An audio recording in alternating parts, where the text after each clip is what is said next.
Will you join me in the responsive reading?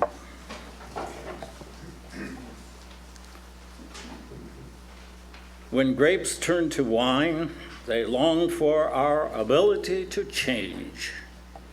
When stars wheel around the North Pole, they are longing for our growing consciousness.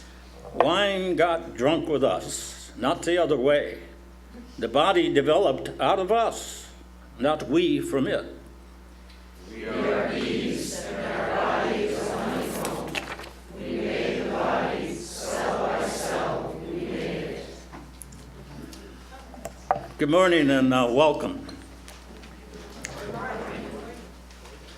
Every Sunday at Fountain Street Church, someone is asked to share how they have come to be here at Fountain Street Church and what it means to them. While I'm not technically a member of this church, I've been involved with it and in it for a long time, so I'll explain that. Over 4 decades ago, I came to Grand Rapids to be on the ministerial staff of Westminster Presbyterian Church, which is a fine church, and I see a few members from that church here right now. I better say it's a fine church, because it is. While I was there, I taught a course entitled, Where Are You Theologically?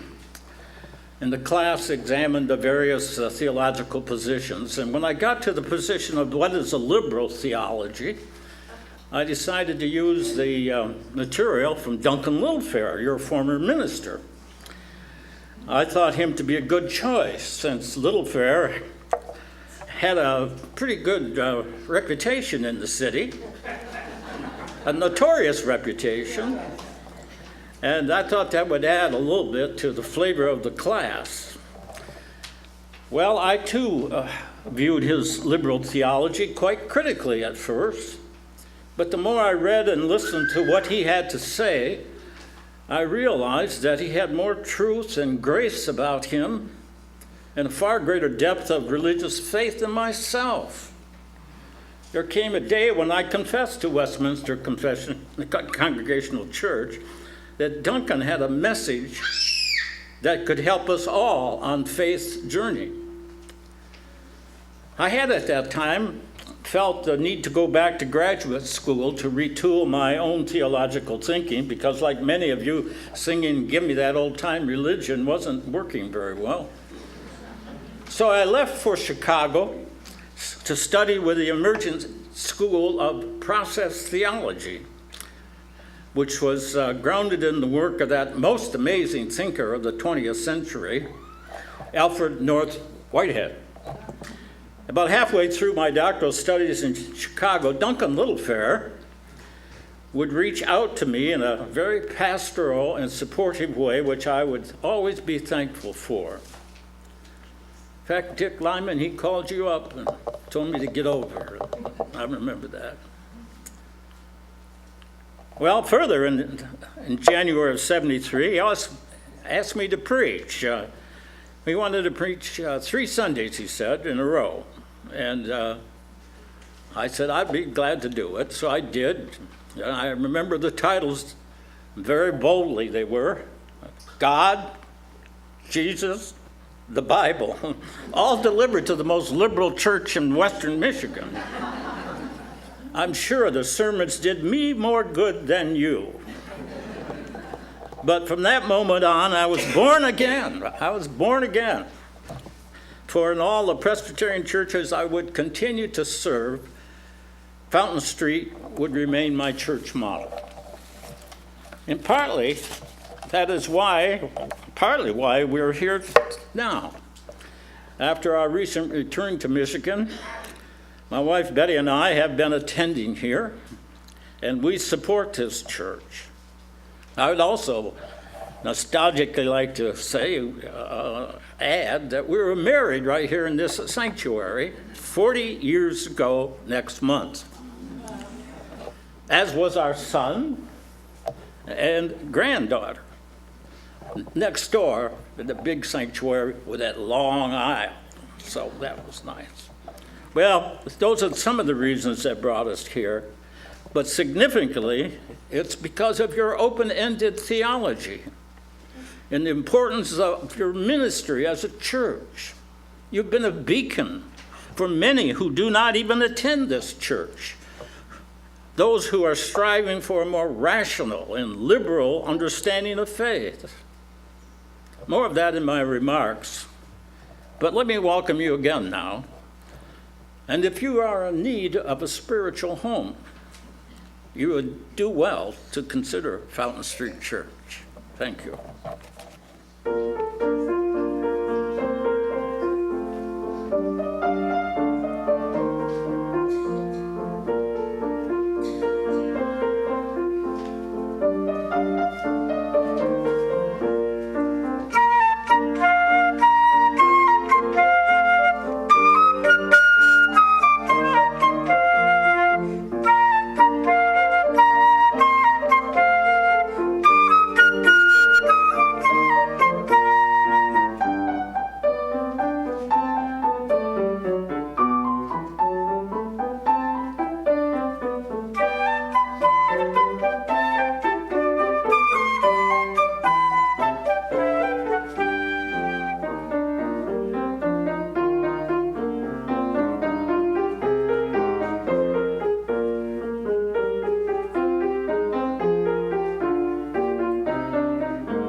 Well, as I have mentioned, I was born again at Fountain Street Church. It wasn't for the first time. In fact, according to process theology, being born again is the endless creative task. Stagnation is the deadly foe of morality, Whitehead has said. And with that in mind, I want to explore a subject that most of us continue to have to struggle with. And I'll frame it in the form of a question. What is the alternative to religion? Certainly the value of religion is being highly questioned today, and more openly so, largely due to the internet, and certainly more loudly than I can ever remember it. There are the so-called new atheists, and their anti-religion, anti-God books are among today's best sellers. Even though they seem to cherry-pick most of the bizarre religious views to deflate them, they still give support to the increasing number of persons when asked their religious affiliation, they write in none. But the critics of religion are not new or just from the nuns. The most scathing attack on religion can be found in the great Hebrew prophets and from Jesus himself. And it was Alfred North Whitehead who called religion the last refuge of human savagery. And since September 11th, we have seen the dark side of religion. And we are still wondering, aren't we, if a great cultural world war with religious underpinnings is yet on the horizon. Now, I'm sure there's countless reasons why there are more in the non-religious column in the United States than the previous years. And I suspect the real stumbling block for many to identify with the church is not due to Christ, but to Christians. Recall that Nietzsche thought Christians ought to look more attractive, more redeemed, and too often we are not. All of this reminds me of a conversation I overheard by two university professors that stayed with me throughout the 53 years I've been in the ministry. They were discussing the negative aspects of religion and ended up by shaking their heads. It was then one asked the other, well, what do we substitute for it? If religion isn't necessarily good, what is the alternative? Pausing for a moment, the other professor answered, and I think wisely, the only substitute for religion is itself religious. It's a better religion. And certainly Whitehead would agree. Religion can be, he writes, and has been the main instrument for progress. But he warned that religion, to regain its old power, must face change in the same spirit as does science. And I believe that's the truth of the matter, and it's true for Muslims, Christians, or any religious body. The only replacement for an inadequate faith is a better faith. Einstein himself is a great critic of religion, and yet he still held to its importance. Science, he warned, without religion is lame. He believed there is always a more beyond science proof. Even though it's inscrutable, it still compels a religious devotion. Actually, religion and science are both complex. Religion often seeks to feel and think beyond reason, and we know science gets more and more puzzling every day. My own axiom has been, always let faith be exposed to reason, and reason be enlarged by faith, while also remembering what Martin Luther King counseled. Never should Christians fail to realize they have a moral responsibility not to be stupid. Regardless, as Whitehead knew better than most, the universe itself is alive.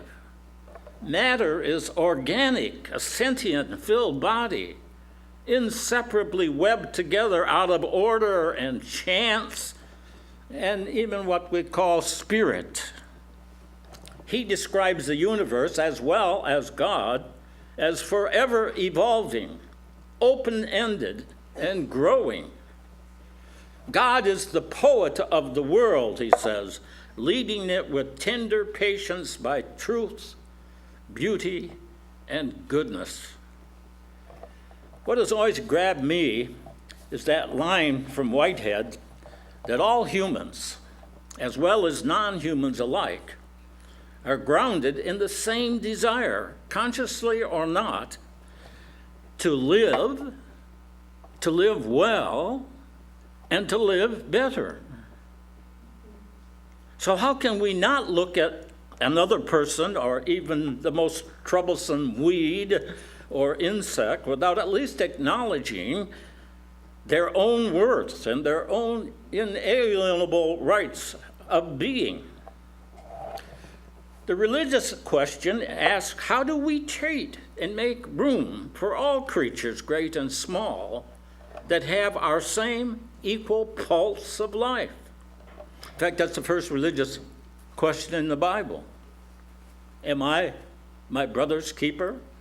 Asked Cain. But let's get back to the religious critics by pointing out the Freedom from Religion Foundation, which claims to be the largest free thought association in North America. It claims its growing membership is composed of atheists, agnostics, and skeptics, and their first stated goal is to rid our culture of God. You may have seen their billboards all over the place. Sleep in on Sundays. You've already broke that rule. And through the rain, you made it. And there's a bulletin that says, yes, Virginia, there is no God. And another, keep religion out of politics, etc. Their second goal, a stated goal, is to create an even thicker wall of separation between church and state. And that raises a red flag for me. I believe there is no greater spiritual or moral value ever written into law than that contained in the First Amendment of the Constitution. Congress shall make no law respecting the establishment of religion or prohibiting the free exercise thereof. And with it, we the people created the first democratic secular government in history. And without it, the First Amendment, each of our 50 states would probably decide which religious ideology they wanted their citizens to serve, and we would evolve into a kind of a society of Talibans or warring religious tribes that we see in the Mideast in parts of Africa today. The whole world needs the First Amendment. It's the best thing we have to offer. Ironically, even under our secular government, the First Amendment has enabled the freest and most diverse culture anywhere, encouraging the free exercise of religion for everyone: Jews, Christians, Muslims, Catholics, Buddhists, agnostics, Mormons, what have you. And the most vital groups in our country do just that. They act out their faith. They let their light shine. And especially they do when they believe something's gone wrong in our nation's social, political, and economic life. And as a whole, we are better for it in this country. Prior to our invasion of Iraq, every major religious group, including the Roman Catholics, warned against doing so, except the Southern Baptists. My own Presbyterian denomination declared that war to be, I quote, unwise, immoral, and illegal. And it was. And it was right to speak out. Unfortunately, the government decided otherwise. Actually, what we have in the United States is not a separation of church and state, as if the religious lived in one world and the state and the government lived in another. What we have is a dynamic separation of power. The state's got the power, that rules. But the churches, indeed any organization or individual, has a voice and a vote. Religion's power is persuasion, the attraction of its values, its thoughts, and its desires. And there can be no wall against that. Well, you may sense I'm not keen on the Freedom from Religion Foundation's goals, and especially their ability to be the caretaker of the First Amendment. No, I look to the American Civil Liberties Union to do that, even though I'm ultimately guided by what Jesus said, render unto Caesar the things that are Caesar's, and unto God the things that are God's. But I am more in agreement with the other major self-proclaimed free-thinking society group, the American Humanist Association. It too includes atheists and agnostics, but it's not anti-religious. Its Humanist Manifesto, it describes some great ethics and values that are occurring right here in this church. But hey, it's all right to be religious. It's not an embarrassment. Only if our religious practice proves demonic or it's held at the expense of others and the good earth itself. Now, Paul Tillich, who trusts God to be the ground of all being, I think he said it better than anyone. You cannot reject religion with ultimate seriousness, because the state of being ultimately serious is itself religious. Or as Whitehead described it, your character is developed according to your faith. This is the primary religious truth from which no one can escape. Or as David Rankin, again, another of Fountain Street's former extraordinary preachers, said it, you are religious because you are a conscious and reflective human being. You are religious because you are required, even forced by your very nature, to frame a response to the ultimate questions of life. Or as your present gifted pastor, Fred Wooden, has said, we humans believe. That will never change. What can change is how we believe and what. The challenge is to find an honest way to free our minds, grow our souls, and change the world. You know I got it down, haven't you? And I would add every effort toward equality and justice in our country and the world at large, every effort to establish a compassionate aid and comfort for the poor, the marginalized, the ill, and the depossessed has always had strong and courageous religious leadership. I have seen it, and I only hope for its increase. Personally, I must point out that just this past week, there was a major increase in my own denomination. And I was pleased to spend 6 days in Detroit to witness it.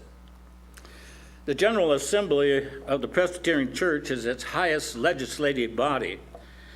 And it met there in Cobo Hall to debate and vote on a large number of important current issues. Some of you may have read about it. There were actions regarding Israel and Palestine, on Cuba, etc.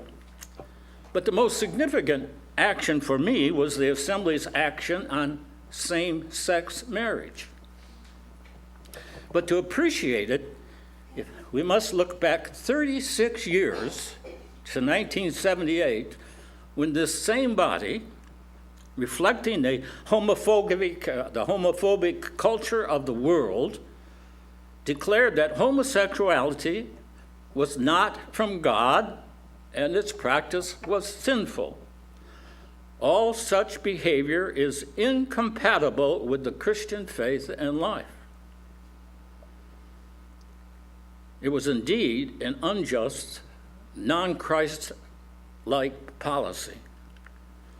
But it, in all of our 11,000 churches, in it, they were made, the gays in it, were made to be second-class members. They couldn't be ordained as elders, they couldn't become ministers, and their innate sexuality was simply condemned. When that ruling came down, most church members and society at large were largely ignorant about homosexuality. It was hardly talked about, you remember that. Most gays had hidden their identity. But finally, our local church in Cincinnati, I was a pastor, we decided we couldn't abide by such a policy. And we said, we'll put our own policy together. And we did. And it read, homosexuality is not a sin, and gays and lesbians are part of God's good creation, and they, no less than heterosexuals, are meant to enjoy God's gifts of love and joy and intimacy. They were to have full membership in our church, and they need not deny or hide their sexual orientation among us. That was 24 years ago. Well, you can see we got in trouble with the church. And it's a story all by itself. But what was really great was that when we did go after the state and also the city, because it was pretty homophobic, a wonderful, surprising thing happened in that church. Our membership doubled. And our cup overflowed. And we had gays and straights together. There was more love thrown around in that church than I'd ever seen any place. And there was a depth of the gospel that was deeper than any of us ever felt before. And it was great. And it's a lovely story. And there are other witnesses to that too. But it was also a sad period these last 36 years. But many gays left the church, left our denomination and other denominations in the same fix. Sad and hypocritical period, but basically, even worse, it was a failure of love. It's not all over, but that long arc is finally bending towards justice. So last week in Detroit, everything changed for us. First, the Assembly voted to immediately allow ministers to officiate at same-sex weddings where it is legal, and that is now covers in 18 states.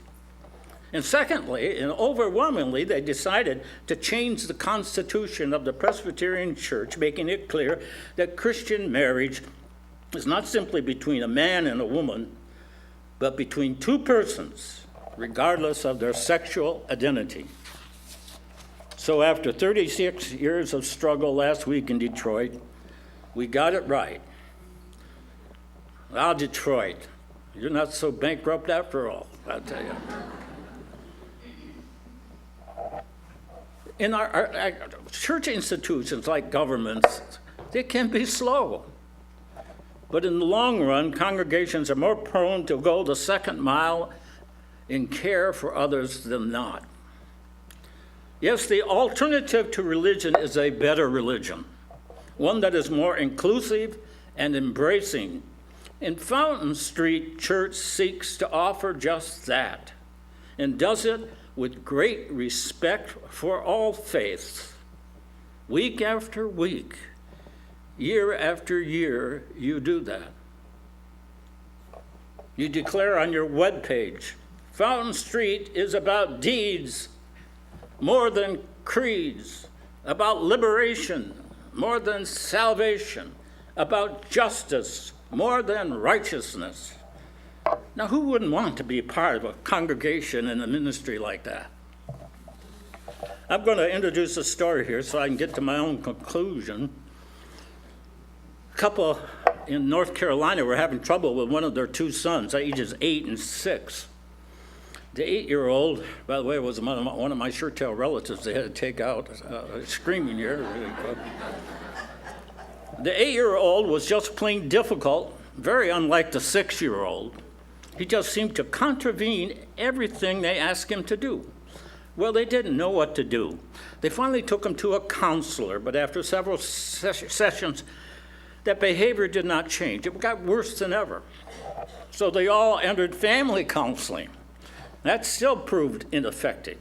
On arriving early for church one Sunday morning, they confided to the minister about their problems. And the minister said, well, rather glibly, no, this problem is obvious. His trouble is that he doesn't know God. Leave him with me after the service. And so they did. They left him there all alone at that huge sanctuary. In a little while, the minister appeared and shouted, "Where's God? Where's God?" He disappeared for a while and then returned again and shouted, "Where's God? Where's God?" Later, when the 8-year-old came home, it was clear by his subdued behavior that something had changed, but he remained silent.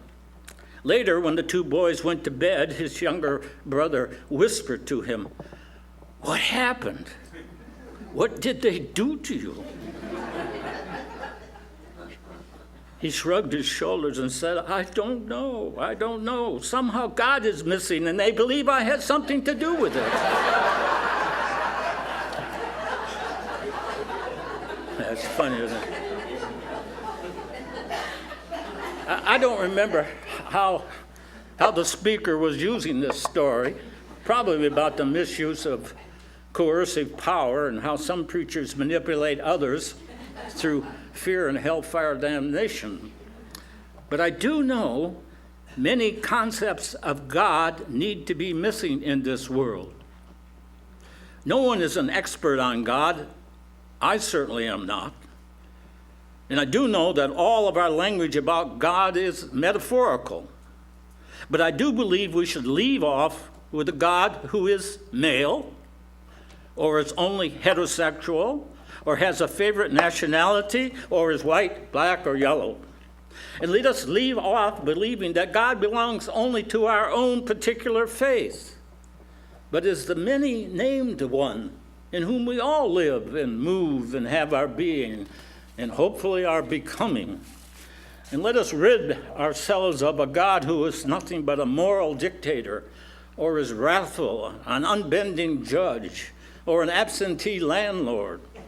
Instead, embrace God as our great companion, the fellow sufferer who understands as Whitehead knew, whose power comes through the tender elements in the world, which slowly and in quietness operates by love. And let us discover what blind and deaf Helen Keller knew, that God is in all that liberates and lifts, and all that humbles and sweetens and consoles. Yes, it's all about character, God's character and our own character. Above all, trusting that the character of God is unbounded love. The love which is partial in us is all-embracing in God, adds Whitehead.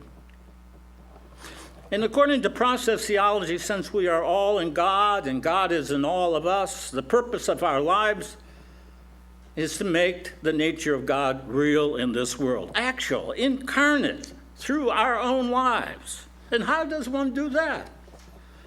Make God real on this earth? Well, everyone is free and will do it differently. But look how well Jesus did it. He did it so well that the multitudes deified him. He never claimed divinity. He was a human being, truly one of us. But the divine nature of God in our actual historical world took a giant leap forward with Jesus' compassionate deeds and the wisdom of his life. And so strikingly so, for many, history seems to have divided into a before and after. But so too Was the creative advance of God's love more real and richer in the face of this earth after Buddha and Muhammad and Gandhi and King and Mandela and a host of others who actually made God real on our streets and homes, including my mother and father? I suspect it will be so after Pope Francis with his humble heart. You gotta love this Pope. Even if you can't accept that priests should only be men or that birth control is an abomination. After all, we love Jefferson. He's an icon in this church. You go in the sanctuary, you'll see him right there in stained glass. And yet he held slaves and he used them. And look at the contributions recently of Sister Simone Campbell and the nuns on the bus, who with their effort of fairness continue to comfort the afflicted and afflict the comfortable, who threw back into the face of Paul Ryan his budget for America as being nothing less than immoral. Well, that's a religious nun doing all that. Speaking the truth to power. And there's Bishop Tutu, a kind of Christian smiling Buddha, who enabled the reconciliation of the oppressed and the oppressors in South Africa, and revealed so clearly the hopelessness and the stupidity of anyone who lives by vengeance. These, along with so many others, making God real on the face of this earth. Yes, religion is best when it transforms the secular world into spirit by sacred acts such as loving the unlovable, caring for the afflicted, overcoming evil with good, and always connecting justice with compassion. Appropriately, and I'm glad I got to the end of this. I don't do preaching much anymore, but appropriately, I want to close with a brief word from Duncan Littlefair. God bless him. It's the conclusion from his sermon, The Sin of Being Moral. I shall read it as I believe he would, with his gentle, yet his strong, rather self-authoritative confidence. In it, he locates the reality of God. If I have not love, I am nothing. Now, he repeats this verse several times. It comes from Paul. And then slowly adds, for love is of God. Love is free and it's respectful. It believes in itself. And it trusts itself fully.